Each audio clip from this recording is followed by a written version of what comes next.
네, 여러분 안녕하세요. 부영문제TV의 형 김창경 동생 전승배입니다. 저희가 저번 영상에서는 최근에 이제 거래된 사례 중에 마이너스 된 사례를 가지고 저희가 탑5를 촬영을 했었는데, 오늘은 좀 시세 차익을 많이 본 건물을 가지고 영상을 준비를 했습니다. 네, 여기서 좀 중요한 거는 어마어마한 시세 차익이 좀 따라 붙는다라는 걸 좀 설명을 드리고 싶어요. 그러니까 이제 이걸 촬영을 한 이유가 최근에 좀 이슈가 됐었던 빗썸이 4억을 매입한 사례가 있었죠. 강남의 N타워를 6,800억에 매입을 했는데, 그 건물에 대해서 히스토리를 살펴보니까 그 건물이 예전에 한 2,200억 정도 차익을 남기고 판 건물이더라고요. 그래서 이 사례를 보면서 다른 건물들은 얼마나 실차를 남겼을까, 정말 많이 차익을 남긴 건물은 뭘까 라는 좀 궁금증이 들어서 이걸 조사를 하게 됐습니다. 네, 바로 한번 보여드리면 좋을 것 같습니다, 이사님. 바로 탑5 먼저 보시죠. 네.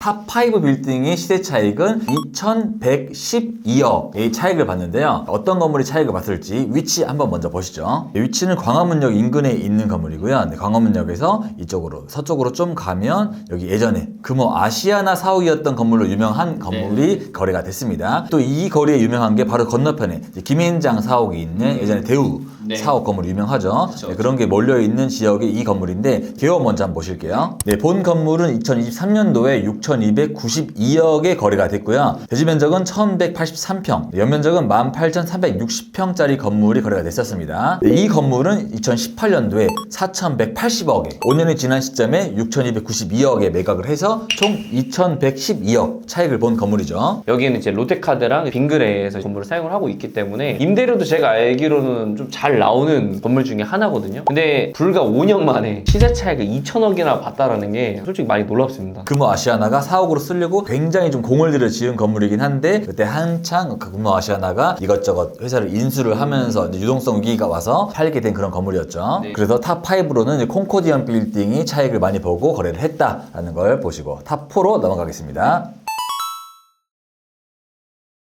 탑4는 시세 차익을 2,120억의 차익을 받았죠. 4위 건물은 빗썸이 매입한 강남 N타워가 랭크가 됐습니다. 위치 먼저 보실게요. 위치는 좀 좋은 쪽에 있어요. 대란로, 대로변, 또 뒷도로를 접하고 있어서 3면 코너에 접한 건물이죠. 네. 개요 한번 보실게요. 최근에 빗썸이 이제 6,800억에 쉐어딜 방식으로 이제 매입을 했고요. 대지 면적은 1,144평, 연면적은 15,465평의 건물이고, 지상 6층, 지상 24층 건물이 거래가 됐습니다. 이 건물을 이제 매도자는 2018년도에 4,680억에 매입을 하고 7년이 지난 지금 6,800억에 매각을 해서 정확히 2,120억의 차익을 본 건물이죠. 빗썸 같은 경우도 사실 이게 첫 투자는 아니에요, 회사님. 삼성역 주변에 거의 뭐 한 2천억 규모 넘어가는 건물을 이제 두 채를 가지고 있기 때문에. 빗썸에서 원래는 삼성동 쪽에서 부지를 사서 지으려고 했었지만 네. 짓는 건 좀 포기를 하고 새로 지어진 건물을 좀 매입을 하려고, 얘뿐만 아니라 고배를 마셨던 그런 건물들이 몇 개 있었어요. 이 인근에 있었던 삼성화재 대치 이빌딩을 매입하려고 했었고, 네. 테헤란로에 있는 코레이트 타워를 매입하려고 입찰을 했지만 그때는 고배를 마셨습니다. 저는 연면적 평당가도 4,400만 원이잖아요. 테헤란로 대로변에 한 4,400만 원 정도면은 적정하다라는 좀 생각을 하거든요. 그러니까 이제 이런 대형 건물들 같은 경우에 보통 토지 가격을 따지기보다는 건물의 이제 가격을 많이 따지다 보니까 연면적 판단 가격으로 보고 네, 있죠. 이 기준 4,400만 원에 매입을 한 거거든요. 그 금액이면 저는 잘 사는 건물이지 않을까. 입지도 상당히 나름대로 괜찮고 하다 보니까 좀 괜찮은 건물이라 좀 생각을 하고 있습니다. 또 추가적으로 이제 강남 그 테헤란로의 시세를 간단하게 말씀을 드리자면 1990년대에 지은 건물들이 좀 많이 있잖아요. 네네. 그 건물들은 연면적 판단 가격을 4천만 원 미만으로 보고 있습니다. 하지만 2000년대 이후에 지어진 건물들은 4천 이상으로 보고 있는데, 이거는 또 2018년도에 신축을 한 건물이에요. 이 라인에서는 가장 신축급에 속하는 건물이긴 한데, 그게 4,400이다? 그러면 그냥 시세보다는 한 300 정도는 저렴하게 샀다라고 업계에서 판단을 하고 있습니다. 또 최근에 NC타워가 거래가 됐잖아요. 그 NC타워는 2007년, 한 2008년 정도에 준공이 됐는데 4,700에 거래가 됐어요. 근데 이게 더 신축인데도 불구하고 4,400에 거래가 됐다는 건 빗썸이 좀 싸게 잘 매입을 했다라고 판단을 하고 있어서 좋은 사례여서 4위에 랭크된 건물을 가지고 와봤습니다.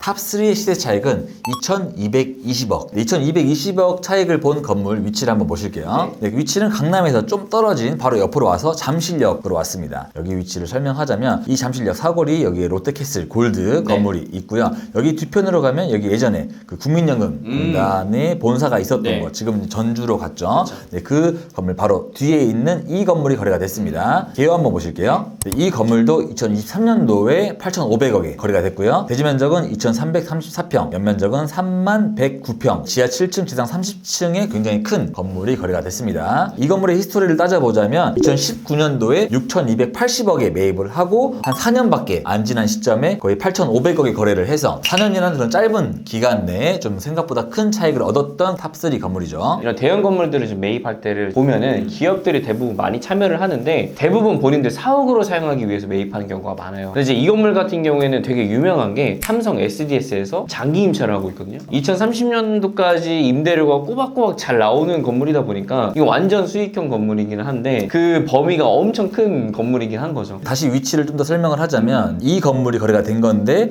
이게 서관이고요. 바로 오른쪽에 동관이 있어요. 거의 이 두 동을 삼성 SDS가 쓰고 있습니다. 로드뷰로 보시면 이게 매각된 탑3 사례이고요. 왼쪽이 이제 향군회관이라고 이제 동관, SDS 동관으로 쓰고 있습니다. 근데 그 중에 이게 거래가 된 거죠. 또 이게 이면에 있다 보니까 좀 저렴한 것 같아요. 연면적 평당 금액이 생각보다 좀 저렴하거든요. 연면적 평당 2,800만 원 수준인데 이 건물이 가장 알짜배기 건물이지 않을까. 이게 이제 강남권으로 갔을 땐 이 건물이 한 반 정도 사이즈밖에 안 되는 건데 그리고 잠실로 오니까 8,500억에 3만 평짜리 건물을 살 수 있었다라고 보고 있어서 나름 임대도 잘 세팅이 되어 있고 건물 스펙도 좋았던 효율적인 건물 싸게 잘 샀다라고 생각되는 탑3 사례였습니다.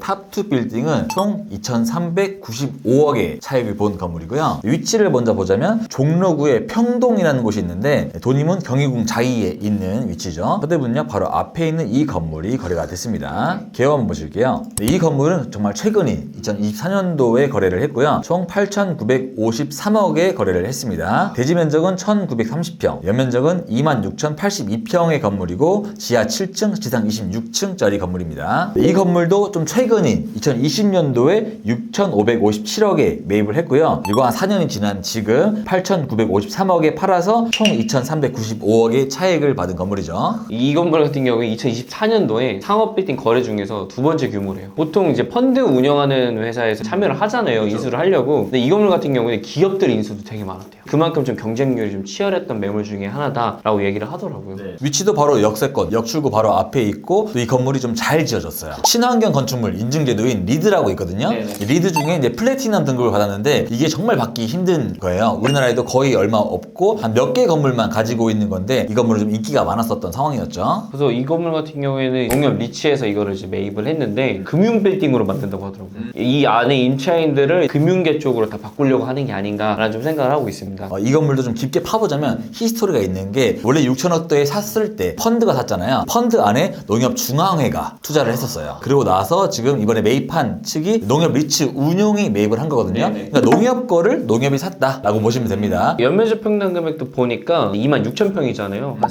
3,400만 원 나오더라고요. 이 정도 금액이 사실 좀 적정선인지는 모르겠어요. 이 건물이 워낙 잘 지어졌고 이제 유명하다 보니까 저희가 생각했던 평당 금액보다 좀 살짝 높게 계약이 된 게 아닌가라는 좀 생각은 하고 있습니다. 사실 이 종로구 평동 뭐 이쪽으로 시세가 얼마냐는 따질 수가 없어요. 대형 건물이 얘밖에 없기 때문에. 하지만 이제 전체적으로 따졌을 때 서울 사대문 안에 있고 역출구 앞에 있는 정말 잘 지은 신축 건물이 평당 3,400이면 나름 합리적이 잘 매입했다라고 판단을 하고 있습니다. 네네. 이 건물은 이제 시세 차익에서부터 클래스가 확실히 달라지고 또 매매가에서도 달라지는 건물인데 시세 차익이 자그마치 3,558억의 이제 차익을 남긴 건물이죠. 위치 먼저 보실게요. 이 건물은 워낙 유명해서 잘 아실 텐데 위치는 이제 강남역 인근에 있고요. 그 중에서도 강남역 남서쪽 이 라인을 삼성타운이라고 하잖아요. 그 중에 이 코너 이 빌딩이 거래가 됐습니다. 기호 한번 보실게요. 이 건물은 2024년도에 1조 1,042억이 거래가 된 거죠. 대지 면적은 1,617평, 연면적은 24,537평의 건물이고 지하 7층, 지상 32층 건물입니다. 이 건물은 2018년도에 7,484억에 매입을 했고 6년이 지난 최근에 1조 1,042억에 매각을 한 거죠. 매입한 주체가 삼성 SRA 자산운용에서 매입을 했는데 이전 매도자는 코람코에서 매도를 한 거죠. 삼성에서 산 거고 하지만 코람코가 이걸 샀을 때 당시는 삼성물산에서 샀습니다. 그러니까 코람코가 삼성물산에서 싸게 사고 삼성 SRA에 비싸게 판 거다. 그러니까 양측에 삼성이 있고 코람코가 재미를 좀 봤던 스토리가 있는 건물이죠. 위치 자체가 일단 강남역에서도 워낙 가깝기도 하고 뭐 누구나 다 아는 위치니까 이렇게 거래가 됐다고 생각을 하거든요. 다만 좀 비싸게 거래됐어요. 이게 연면적 평당 금액이 4,500만 원인데 아까 태안할로의 빗썸 이상 건물이 4,400만 원이었어요. 근데 여기는 이제 안쪽으로 들어가는 곳이 이제 4,500만 원이다 보니까 삼성이 본인의 이제 건물을 다시 회수하고자 이렇게 투자한 게 아닌가라는 그 생각도 들긴 했습니다. 그래서 지금 최근 이제 기업들의 트렌드가 내가 내 건물을 가지고 있는 게 아니라 나는 임차를 해 있고 그거를 자산을 운영하는 법인이 매입을 해서 보유를 하는 트렌드로 가고 있기 때문에 삼성도 마찬가지로 그런 최신 트렌드를 따르고 있지 않나라고 생각을 해서 비싸게 매입을 했지만 본인 임차를 지키려는 그런 여러 가지 심산이 있었겠죠. 그거를 매입을 한 케이스지 않을까라고 보고 있습니다. 네, 오늘 X가 정말 큰 금액대를 가지고 저희가 탑5를 촬영을 했는데 내부적으로도 좀 저희가 말을 하지 못하는 내용들이 꽤 있거든요. 특히 이제 임대료 관련해서는 이제 비밀 유지 협약서를 많이 썼기 때문에 이거를 좀 오픈하기에는 좀 민감한 주제긴 합니다. 네. 저희가 이제 탑5 빌딩을 살펴보니까 제가 느낀 점은 다 어차피 그놈들 거 산다. 이런 느낌이었거든요. 농협이 농협 거 사고 삼성이 팔았다가 또 삼성이 사고 마스터 자산운용, 코랑코 자산운용 결국 이 정도 큰 금액을 움직이는 쪽은 몇몇 안 되는구나 인지를 하면 또 재밌을 것 같습니다. 이렇게 좀 재미삼아 시세 차익을 많이 본 건물들을 저희 조사를 해봤고요. 너무 좀 동떨어져 있는 그런 금액대이긴 하지만 그래도 좀 빌딩 투자하시는 분들은 좀 이런 큰 프라임 빌딩도 알아보시면 손해는 보지 않기 때문에 저희가 최대한 정보를 드리려고 노력을 했습니다. 그럼 이제 오늘 영상 여기서 마무리하도록 하고요. 저희는 또 다음에 더 좋은 영상으로 찾아뵙도록 하겠습니다. 그럼 안녕.